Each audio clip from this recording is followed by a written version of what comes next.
So what does health and safety actually mean? Well, health refers to our well-being.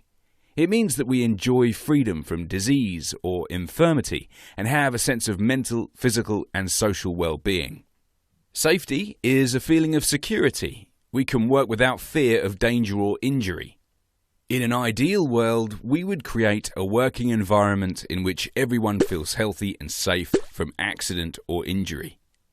Of course, we do not live in an ideal world, and since work began, people have suffered accidents and injury at work. Workplace health and safety really matters. In fact, it's a life and death subject. So, unsurprisingly, it's heavily governed by law and regulation. So much so, companies and individuals are liable to prosecution if they do not comply. Accidents will always occur, but the reality is most accidents are the result of ill-considered actions or working practices. This is why managers and staff are both responsible for health and safety within the law. So the consequences of getting health and safety wrong can be big. But workplace health and safety is important, not because of threat of prosecution, but because it protects people from getting hurt.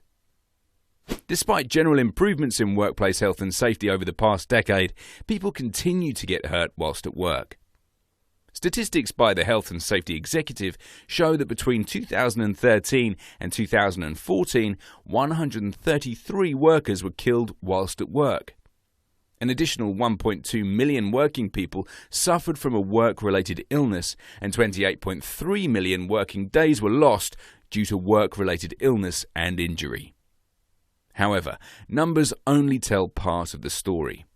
Health and safety problems can be described by statistics, but can never be fully understood by statistics alone.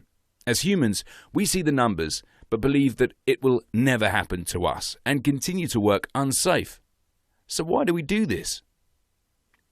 We've all heard the common statements used in other health and safety courses.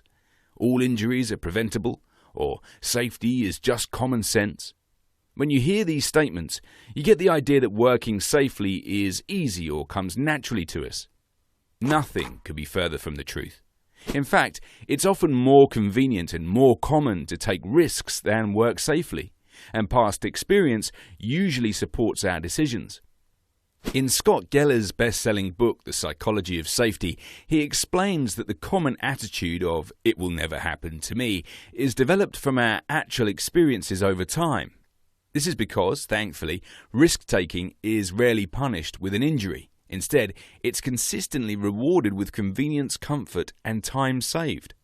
This creates something of a vicious cycle. The rewards of risky or unsafe behavior mean you're likely to take more chances. You often master dangerous shortcuts. This reinforces the attitude that injuries happen to the other guy. So how can we make better decisions? When you begin your job each day, you're not planning to gamble your life by committing unsafe acts. At some point, you make a choice or decision to take a risk. It's important to recognize that taking risks or deciding to work unsafely is a decision you make. Remember when you first learned to drive a car? Even with all your driver training, I bet you felt a bit nervous behind the wheel for the first time. At first, I'm sure you were very careful, following all the procedures and methods you'd been taught, and rightly so. Driving is a relatively complex and risky task. At this point, your decision was to act on the safe side. But how quickly you took driving for granted! Many of your precautionary behaviors fell by the wayside. Driving with one hand, music blaring, speeding through that amber light.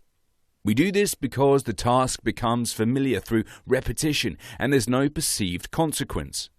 It's fun, convenient, and saves us time. We never think of crashing, and thankfully, it never happens to us. In truth, many of us don't realize the potential consequences of our unsafe actions until it's too late. And that's no different when at work.